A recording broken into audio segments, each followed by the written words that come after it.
and I made it out, man. Fuck with me. Maybe we make it out together, or be inspired by that to make it out. You know, to kill another dude or want to pray on a downfall, that'll never change, man. Greed will never change. That's why never stop believing in yourself, because some motherfuckers will, but you never stop. Straight up. That's fact right there. Now I can only imagine, because like you got to witness the birth of hip hop. Because I can only imagine the first time you heard the Fat Boys. Now I know anything you do has to do with food, skinny fat kid shit. Absolutely. Even though the little belly's coming out, but we hanging in there. Oh yeah, my bad. So what was the initial, very first hip hop you ever heard? Like the very first, if you can remember, because it's been a while, and we have to remember. It's a good question. Can I go to the one that really changed me? Yes, we can. But the one that like went in my blood stream. Ooh, and that's KRS-One. Ooh. That's Love's Gonna Get You. The teacher. I'll never forget, man. The teacher, man. He's a very special dude, man. I'll never forget that, man. You know, it got me. Love's Gonna Get You, you know. He said, I make about a G a week. Fuck school. And when he said that, you know, I really was like, fuck school, and I left school. You know, I hate, you know, I don't want to tell him that when I see. I never met the teacher, man. I met a lot of people, man. Yeah, I never met the teacher, man. You know, and for those who listen who may not know, that teacher, Mr. KRS-One, Boogie Down Productions General. You know, I never met him, man. You know, it's funny. I was talking to a couple of people about him the other night. I ran into Cool Herc, man, the father, man. Ooh, and it's special, man. Look, I'm thankful, man. Without, you know, I don't want to cut my story off about KRS. I never met him. But Love's Gonna Get You is a special song, you know. It really bred of like how I was feeling, you know what I mean? So, you know, I remember, I'll give it to you. There's a part where he says, hold on, let me see. He says, a boy named Rob is chilling in a Benz in front of my building with the rest of his friends. I give him a pound, or I mean I shake his hand. He's a neighborhood drug dealer. My man. When he said that, I was like, yeah. And then he like said something like, I said, I go upstairs, I hug my mother, kiss my sister, and punch my brother. I sit down on my bed to watch some TV. Then you heard like a gun go off. You know, he's like, do my ears deceive me? Nope. That's the fourth time this week. Another fast brother shot dead in the street. The very next day while I'm off to class, my mom's go to work, cold busting her ass. My sister's cute, but she got no gear. I got 3 pairs of pants with my brother I share. Yo, when I felt the pain in that, I was like, yo, this is crazy. And he's like, see, they're in school. See, I made a fool. With 1.5 pair of pants, you ain't cool. But there's no dollars for nothing else. I got beans, rice, and bread on my shelf. Hold on. I'm going to finish with what I remember. Let me see. I'm going to tell you why. Because he quit. Like, you know, he started drug dealing. And that was, it became big in my neighborhood. And I was like, damn, you want to get it quick? Love's going to get you materialistic things. And he said, every day I see my mother struggling. Now it's time I got to do something. I look for work. I get dissed like a jerk. I do odd jobs and come home like a slob. So now he goes back to, he goes back to it. So here comes Rob, his cold and shivery. He gives me $200 for a quick delivery. I do it once, I do it twice. Now there's steak with the beans and rice. Think about that, bro. Think about that. The teacher. So anyway, before I throw it back to you, my man, the teacher is somebody I never met, but I really, really, you know, it was the first time I remember when I got a car and I would come down the same block where kids were coming out of school bumping. Dum, dum, dum, dum, dum, dum. And I remember feeling like a rock star. And KRS-One did that for me. But moving forward, and you know, I look at so many years later, I was talking about this with, I don't even remember who. But I was like, yo, when I think about it, you know, I may not have everything I want, but I have everything I need. And some of the littlest things in life, like, bro, I grew up EPMD, like that. Those were like God, Slick Rick, you know, Big Daddy Kane. You couldn't tell me nothing. You know what I'm saying? Like LL and fucking MC Shan and most of these people, and most of these people, and this See, people look for success and only money or this, that. You want to hear success? Well, I'm about to say out of your mouth.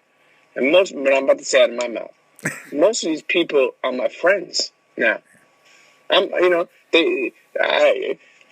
talk to them. You know what I mean? I get together with them from time to time and check on me. I might give them a shout. Like, to be able to call upon them. To have, like, your contacts and your Rolodex and your phone, like, all your hip-hop heroes that are considered your friends. And they're fans of you. Get the fuck out of here, man. And that's something money can never buy. No, never. And many people don't understand that. Yeah, because most people they're thinking like, oh, you talk all these celebrities, you must get a lot of money. It's like, dude, the more success is actually being able to have a conversation with them, because that's where true value is somebody's time. That's what I always tell people. Yeah, you're right. And building relationships, but pure relationships. Yes. Not ones that not ones that you're trying to build. You know what I mean? Or not that. You know. Yeah, not just ones with hidden agendas, I like to say. Yeah, or ulterior motives. You know, a lot of people do that. I see that. Like, sometimes people go to, like, networking events and they feel they're going to be very hard. Like, you're not going to get me to do something for you in fucking 10 minutes, you know what I mean, or 5 minutes. Yeah, like it don't work. Build time. Like, even somebody like you, you reach out to me, been a fan of the program, of what we put out there for years. I admire that. I appreciate that. I'm not a person. I'm a very down-to-earth person. Boom, no problem. We made it happen. Here it is. We chopping it up.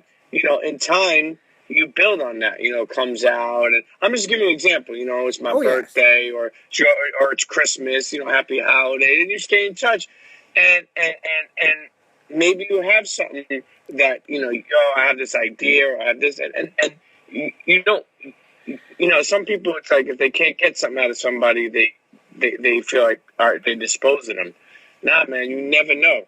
What I could do for you that can't be done now could be done 2 years from now. I'm not letting you sit outside and wait for it. It's a process. So when you network with people see that when you have these ulterior motives, and you also have to be a person that shows, the passion, and people appreciate passion. Straight up. That's very true, because what you just said right there, that is very true. And I'll give you a quick example. I was eating breakfast one day, regular Wednesday, getting my skinny fat kid on. Next thing you know, I get this call from New York. I'm like, this is probably like just telemarketers. The first thing I hear is MC Shan's voice saying, Saskatchewan? I'm like, don't take no offense to this, but is this MC Shan? He's like, yeah, I've been trying to get a hold of you for this interview. I was like, I'm on my way home right now. But it just little things like that is what you just said is like, yeah, that's true. That's very true. Yeah. And I didn't even expect that. Just out of nowhere. It's like, dude, fucking MC Shan, the bridge? Like, yeah. I was like, oh shit, I need you to FaceTime me just to make sure you're real. Because you never know with the internet. Yeah. Classic, right? Yeah. Well, even like with you too, like I like how you said like you were growing up to like people like Big Daddy Kane, Roxanne Shante, and they became your friends later on, like people. So does that ever feel weird to you, or was that like just the first couple of years of you actually being in media? It's something it's funny because I feel like I keep on saying the same thing over again, but I've had this conversation with someone the other day about how I was from New York. So when you're from New York, I don't get, a lot of Brooklyn kids, a lot of New York kids, they don't get starstruck over everything. Which sometimes is a bad thing because you can't appreciate, you want to appreciate, people. And, it's like when I was in sneakers and being in retail, I would have people come in the store, I don't know, let's go over them, Wayne Brady, Christian Slater, Michael Douglas, whoever the girl that sings, Making My Way Downtown, that's whatever. Oh, I know that chick from White Chicks, but I don't know the girl who sings it. Yeah, I forgot her name. Look her up as I'm talking. For right now, it's Terry Crews, for what we know. Yeah, I know. Drake, what's his name? With the polka dots. What did Biggie say? Why am I having a blank, man? I'm also trying to think. Kwame. Kwame. But I mean, there's so many people, man, so many people, and here's where I really realized this.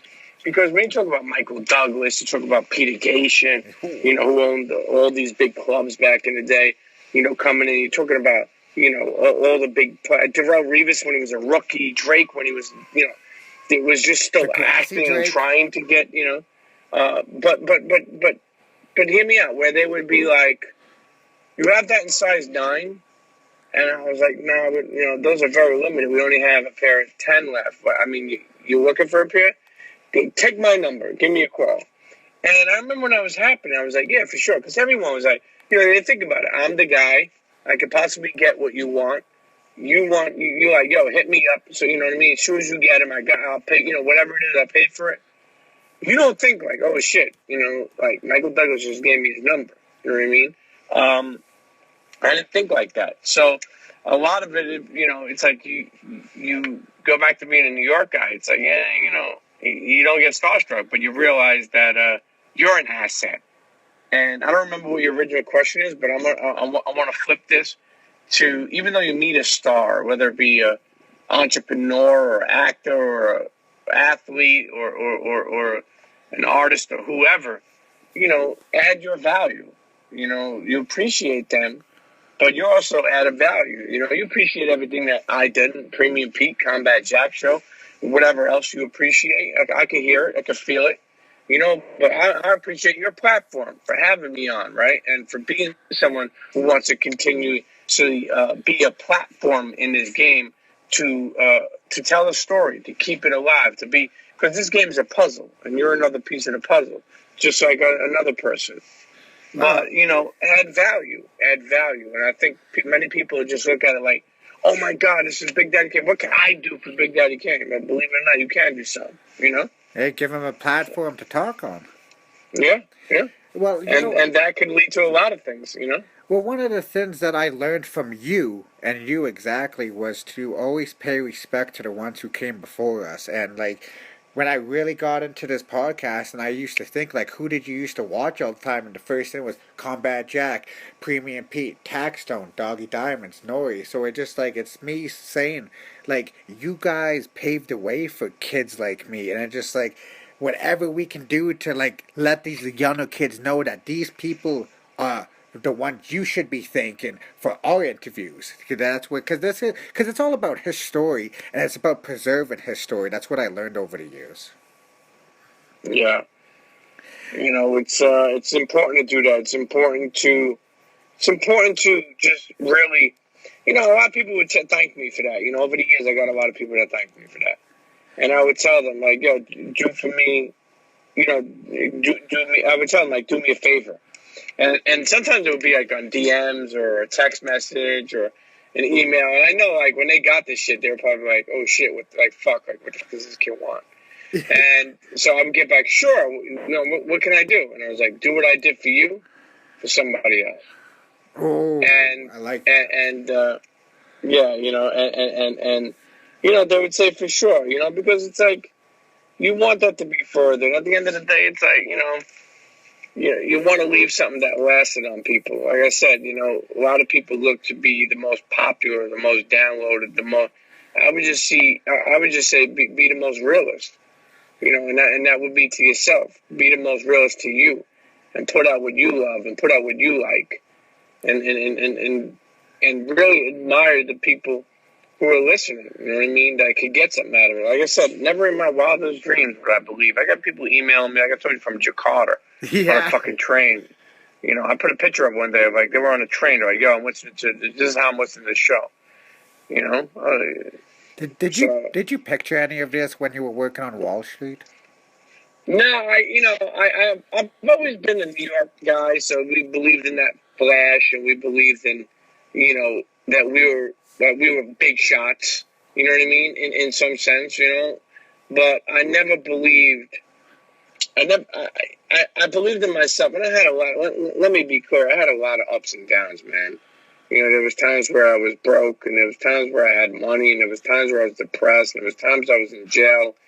And there's times I was making a lot of mistakes, and I honestly didn't know how to get it right. you know, I can't even explain of how crazy it was at one point in time of like where I couldn't even stay out of trouble. And that really bothered me because it was like people who don't get in trouble didn't understand like how hard it was to stay out of trouble. Yeah, and not to go back, like because like because like it's set up for you to go back. Yeah. So you know, so it was tough, you know, and to be able to like you know turn my dreams into reality and more importantly, you know what makes me happy? Not what people see, what I see. Ooh. Because I'm going to tell you why. There was a time where Combat Jack Show was 3 years in. I've told this story before, but I'm going to tell it in a little bit more depth. You know, and we were in A3C, and we were hit. And I remember coming outside after a panel that we did, and people were like, Premium Pete, Combat, can I take a picture with you? Can you sign my disc?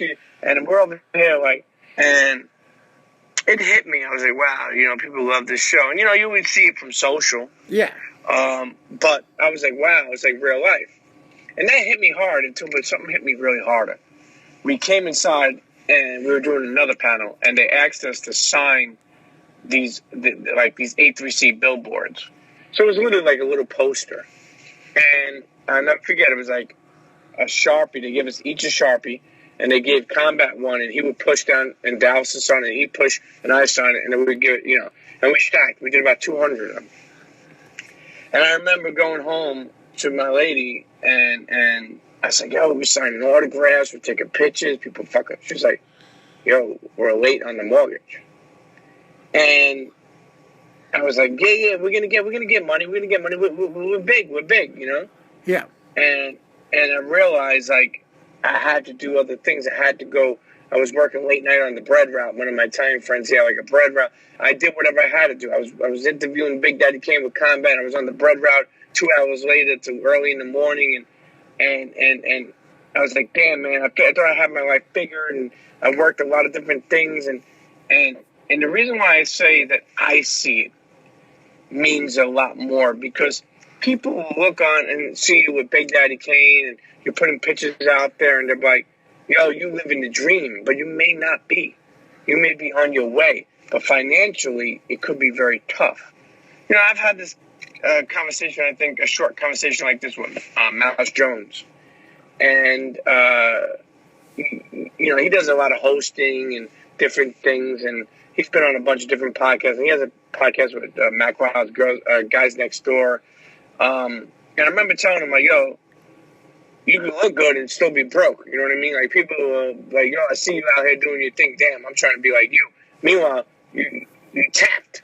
Shit ain't easy because, you know, some of these people do a hosting job, do 2,000 here, 5,000 here. I think, what is that, 7,000? If you don't consistently do things, it's hard and tough. Oh, yeah. So by never giving up, I was able to see a lot more and a lot, you know, I know Combat's looking down on me because a lot of opportunity. I was always talented enough, but sometimes I wasn't getting the opportunity for these other things, you know. But because of podcasting, I've been able to springboard into so many different opportunities. So I'm thankful for the space, and I'm always going to continue to further the space. You know what I mean? And that's how it should be too, because that's what makes a strong legacy too. It's just because when people die, I notice like a lot of people, they love you when you die, and they barely give you flowers while you're here. And I just went through like your your interview resume, and you give people their flowers. Like the Smith and Wesson interview. Oh, I love that interview. Just like how you held nothing back by telling them like Bucktown. That was an anthem, and it was. Yeah, now, it was special. Now, even with you too, I was wondering if you can tell me a little bit about Dallas Penn. Is that the first time you met Combat through him? Yeah. Wow. And that was the first. That was you were featured as a guest on the Combat Jack show with him, right? Yeah. And you just never left. Yeah, it's kind of weird, right? But it's the energy that you brought. They're like, wow, we like this Premium Pete guy. Yeah, it was pretty funny, right? You know what I mean? To think about that, you know? Yeah. I was wondering, could you take me back to like Dallas actually like saying, like, come with me to Combat? So you know, it's funny because Dallas is that type of dude. You know, like me and him fucked with each other. We fucked with each other pretty heavy. You know what I mean? Yes. And we love sneakers. And at that time, I was transitioning. You know, from doing things. You know, like I think I was transitioning out of retail and being involved in stores. And I opened up this website, which is a community platform called SneakerTube. And it you know, I wanted to bring people together who love doing, you know, sneaker collection videos or old sneaker commercial videos and really categorize. I felt YouTube at the time didn't have a categorized sneaker footwear thing where you could go to a Nike channel or a Jordan channel You or right. a No, you SB right. channel. And it was special. So Dallas was like, he loved it. And he was like, yo, I'm on this show. Come up here and tell them about it. And I was like, for sure, you know. And you know, Combat didn't know me and I didn't know him. You know, but I had a movement in what I was doing. I was always been a sneaker streetwear guy, always been a New York City guy. And, you know, it was special in Dallas. And I came on, we had an interview, it was cool. But I really felt like it was an after-school program. And growing up, after school was special. You know, you get to play ball, you know, play handball, play basketball, chill, you know. And I felt like, yo, I'm like, you know, in my 30s, and I'm like fucking, you know, MOP is here. I'm like EPMD. I'm like, what the fuck, man? This is like, legends. this shit is fire. And I would like, yo, I would come and I would bring snacks and shit. You know what I mean? I'm like, yo, I'm gonna bring like fucking, you know, Sour Patch Kids and Doritos and a 6-pack of fucking Corona, you know. And like it was like back then too. Like was that like coming into like a podcast? Was that the very first time you heard of like a podcast, or you heard of them before? Yeah, I didn't know what we were. You know, I didn't know what the fuck we were doing. You know what I mean? Straight up. You know, like, you know, I just knew. You know, I don't know. You know, it's. Again. Are you a big believer in destiny and like meeting people? You know, I am, and I think everything happens for a reason. You know, and I think that, you know, Dallas had a real passion to bring me up there, and I thank him because it really catapulted me. And you know, it's crazy, you know. But I think that, truthfully, I think people sometimes come in your life and they leave your life, and it's tough, and sometimes it's rough for people. But yeah, I believe it's meant to happen. You know. That's very true because like I can only imagine if you never met Dallas, like we would have never got all those classic Combat Jack stories. We never would have got the Premium Pete shows of classic interviews like with Mayhem Loren, Roxanne Shante. Like your list is crazy, even Ebert. Like, and one of the things that I very admired about you in Combat is that you guys never were scared to collaborate with other podcasters like Rap Radar, DJ EFN. Yeah, I fuck with EFN. You know, I mean, we try to further the space. Some people act different. You know, it's not really for them. You know what I mean? Yeah. People are just, you know, everybody's style is different, man. You know, and that's all good. It's all love. You know. Now, one of your mottos you always say is "expect the unexpected." I was wondering, who's the most unexpected guest that ever popped up on Premium Pete Show? The one's like, "What? You want to come on my show?" Yeah, that's a great question. I was always curious. Yeah, that's a great question. I'm trying to. It's a great question, man. Or take your time. Your resume is very long. Trust me. Yeah. You know, I would just say, you know, I remember like Ice hit me, and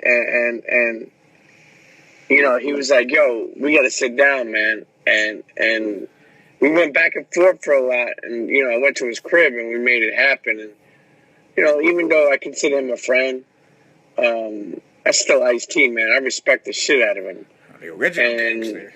Yeah, you know, it was very unexpected for me. And to be honest with you, a lot of episodes that we did with Combat, I try to stray away from doing them again because they were so special. It's like, I don't know how I could even do it, but with the ice one, I was very surprised. That's a special one. That's a class, and you know, I don't want anyone listening to think like, yo, I don't sit here and talk about myself like it's like I admire a lot of shows. I admire a lot of people. I admire a lot of people's work. I don't kiss my own ass, and what I mean by that is I'm confident in myself, but I don't just like because it was my show. I try to step outside and look at it. You know, that show. If anybody's ever, you know, if you haven't, take a listen to that Ice-T show that we did with the Premium Pete show. I feel like there's a lot of gems in there, man. There's a lot of classes in session, and there's a lot of story about somebody who literally lost both of his parents at a young age, you know, had the makings of being somebody who couldn't make it, meaning like they could have counted him out. And he's still going strong, man. He's an inspiration, man. I'm proud to call him a friend. That's a legend right there. Yeah, man, he's the SVU, one of my favorite shows, and a lot of people, like, when I tell them, like, you know this guy used to be a rapper? They're like, no way. I'm like, yeah, you go listen to some of his old records. Yeah, it's classic, man. Yes. Classic when you think about it. And I like how you said, like, you don't try to, like, redo some of your guests that you had on Combat Jack, because obviously those hold near and dear places to your heart. They do, you know, but sometimes I've been doing them because it makes me think of combat, and as much as sometimes I don't want to think of it because it bothers me, you know, I really, you know, I really sometimes got to go there so I could live in that moment of you know, of the history that we made together, you know. Yeah. It was special. So. I'm sorry to keep bringing up combat too. I'm just a curious fan, and because like no, it's okay. I have no problem bringing them up. Oh, okay. You know, it's yeah. Because you just never know if some people pass away, can take them affect them differently too. But I like how you also celebrate his life too. Like you always have something that acknowledges him too. And I was curious, like. Was there ever just like one hell of a Combat Jack story that's just funny as hell that people barely got to see because it was off air? I mean, there was shows. I think I announced this before, but there were shows that never happened. I mean, we waited like 3.5 hours for Grand Poobah. Really? And he never showed up. Wow. That was our only.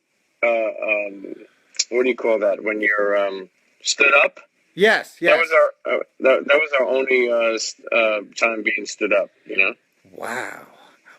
Oh, I mean, sorry, maybe I worded that wrong. Like, is there any funny stories, like, of just you in combat, like, something like he did, like, or he said something like, I only fuck fat bitches on wine, like, something like you would say like that. Like, do you ever experience combat, like, his comedy side?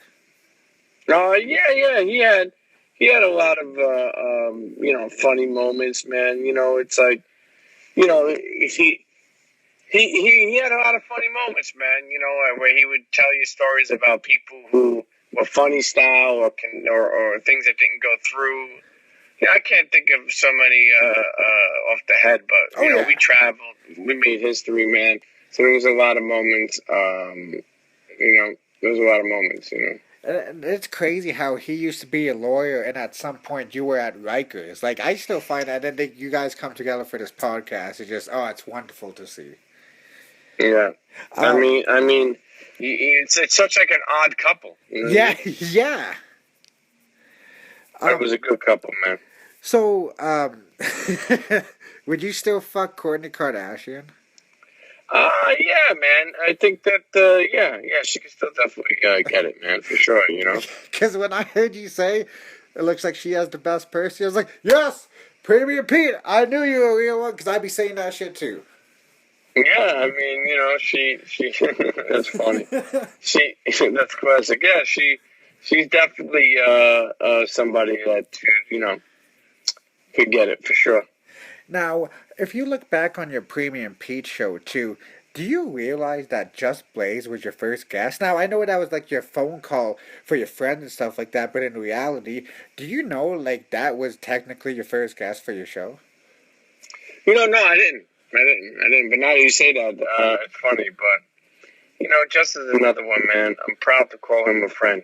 He's been very supportive of me, my family.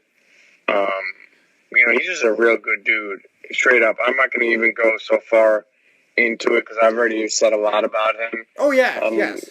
No, meaning not just on here, just in general. I mean, I love Just Blaze, man. He is one of the most talented, biggest hearts, and he's done a lot of special things for my family. I'm proud to call him a friend. And like, I mean, he's talented as fuck too, man. That's one kid. Like, there's nothing he can't do. You know what I mean? So. One of the questions I had, because you're close friends with him. Did you ever nerd out over video games or Transformers with him? Yeah, he's big. I remember one time he had a shed in his house full of Transformers. Holy shit! Full. Yeah, a shed, like a whole shed. Actually, let me rephrase that. He had the shed built about a couple of weeks before that, and in there was all dead stock.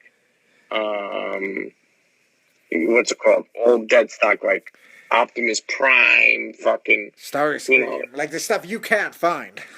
No, and not one, not two, not three. I don't know, maybe about 200 pieces. Jesus. Well, I was curious, what does Premium Pete do on his days off? Is it a day with the family in Coney Island, or is it just kind of lounging around and just plotting your next move? Man, balance is it's funny you ask me that, because balance is a very tough thing. And I want to tell this to any creatives.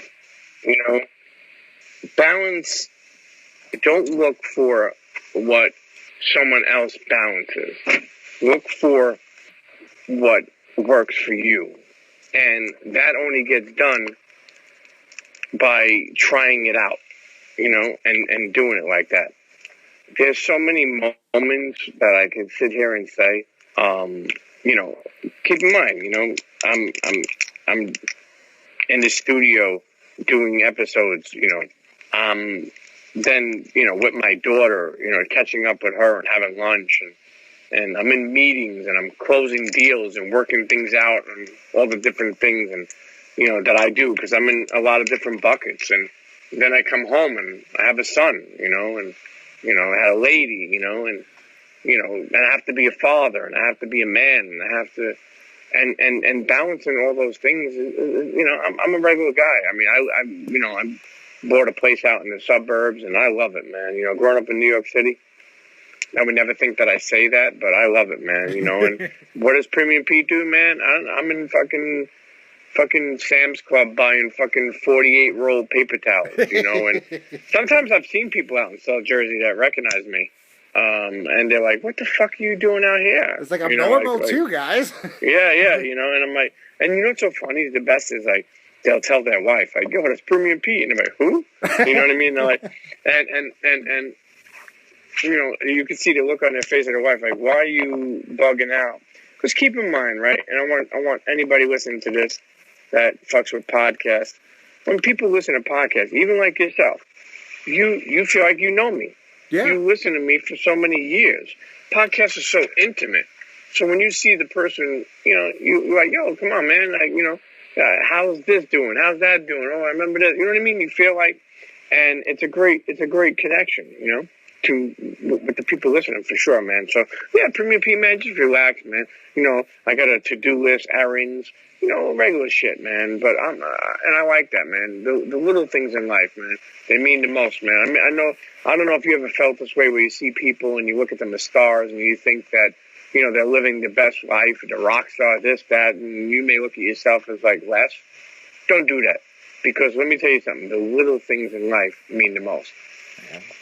That's a whole gem right there. I ain't even going to front on that. Mm-hmm. Now, I have two more questions for you, Premium Pete, and I'll let you go. I understand you're a very busy man. You also interviewed one of my influencers, TAXSTOne. I was wondering. Be safe, though. Be safe, though. Yes, be safe, though. We miss you, beloved, if you got a chance to listen to this. First time you met Tax, I have to know this. Well, first off, let me say this. When I found out that they were bringing this kid on to the network called TAXSTONE, and he was going to do a show called Tax Season, I remember telling Chris Morrow, and I've told this story before. I believe I did. And I remember telling Chris Morrow, because I've been away, and I had this connection to people who've been away, meaning like, I feel for them and I want them to do well and succeed and not go back. And I remember telling Chris Morrow, look, if this kid acts up or because they told me like, he has no filter, he's funny. You got to see the things he says. I think it could be a great podcast, and Jonathan Mena's going to work with him, and I was like, okay, great. But here's the thing: if he acts up, don't try to leave him, because I hate when like people who are corporate want to put their arms around somebody like a TAXSTONE, and then if something goes wrong, they're like, oh shit, not me. Like, I don't know what I got to do with that dude, And I remember Chris Morrow. Remember Combat came out and he was arguing with me. He was like, who said that? I was like, I said that. That's what the fuck I said. And I remember arguing with Chris Morrow, and I said, look, you got a fucking problem, so you can fucking step to me right now. And me and him almost fucking got into a fight. And I remember Combat came out laughing because Chris was wearing Tom's slippers with no shoes. No socks. I know. And he was like, oh shit, Premium Pete, he's about to knock you out with Tom's with no socks on. And I was like, get the fuck out of here. I'll knock him the fuck out. And yeah, man, Chris Morrow proved me wrong, because when he never left his side. He's done a lot of nice things for him as he was away as well. You know what I mean? Shouts to TAXSTONE, hold your head, sending blessings his way. And yeah, I had a good relationship with him. I try to help him. I got ads for his show. I try to support his show. I was on his show, I think, like twice. You know what I mean? I got a lot of love for him, Yeah. You guys shared a story about one of you guys were in the hole and you all jacked off in the corner for like a month, and it was just good. I still think about that story to this day. It's like, that is graphic as fuck. And I heard that on a public bus just laughing. Yeah, that may have been me. It was. I forget who it was, but I remember it was one of you two. I was like, yeah, that's a moment in history. I carry it, remember? Yeah, that may have been me. There was a lot of times where, TAXSTONE will bring the best out of me. Oh yeah. I mean, he's a good dude, man. You know what I mean? And I think he just got into some shit that he couldn't control. Yeah. So, the street. That's why I always tell people, like, there's two ways out the streets: in a box or jail. Here's a problem I tell a lot of people too, especially in the entertainment world and podcasting and everything. People want you to be real, but then when things happen and go south, they don't support you. Yes. You know what I mean? So it's like, you got to realize what you're risking everything for. And I think that's something very important for people to understand. So,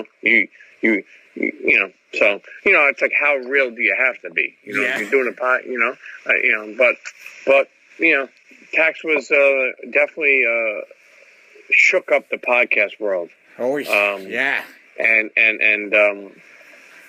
I really enjoyed my time with him. Funny dude, man. Oh, hilarious, dude. And one of the most open dudes out there. I remember one time he's like, I had a shit ton of STDs. I was like, wow, Jesus Christ. One of the funniest moments I had with him, too, was when he was looking at me like, oh, weird. And I'm like, yo, what the fuck you looking at me sideways for, man? Like, is everything okay? He's like, oh, I got one eye. Like, my eye goes the other way. And I was like, he has like an eye that, fucked the lazy up eye. Yeah. And we were dying because I thought he was like, I was like, damn, I thought we were like family. You looking at me crazy right now. You know what I mean? And I told him that he looked like he got the Forrest Whitaker eye. So, you know what I mean? So shouts to Tax, Shout out to Tax. We miss you, beloved. Does he does he ever hit your phone just like randomly? Yeah, I'm sent them letters, man. You know what I mean? I sent them letters, and I've sent some messages to make, send my blessings. He told me something about damn, I wish I still had that message. I think Jonathan Mena sent me it. I had reached out to him, and he wrote back like, "Tell Premium, I send him my love, and to send me some pictures of Italian girls with fat asses." Same old tax, it sounds like. Yeah. Cool kid. Well, with Premium Pete, I still find this mind blowing because I listened to you when I was in high school, and now I actually get to like have you on my platform. So with that being said, when I listen to you and many of your guests, I always used to like to hear the inspirational things that you guys used to say. Like, even if it was like for 15 seconds, I took it and I ran with it. So maybe there's somebody else out there who really looks up to you and needs to hear some sort of motivational advice. And the reason why I asked this question as well, no one can ever answer this question the same. So with that being said, do you have any words for somebody in a dark place trying to see the light? I would say, as hard as this could be, especially if you're in a dark place, there is an extreme power in never giving up. There's dark days and there's bright days, but I will say this, never giving up. It's like people ask me all the time, like, how did you make it to where you are today? And I'm like, well, first of all, I'm not where I fully want to be yet, but I'm happy where I am, but I'm striving for more. Yes. But by never giving up, I just want to let people know, man, I've turned a tremendous amount of my dreams into reality. And there has been times I've been very depressed, very doubtful of myself, very questioning myself.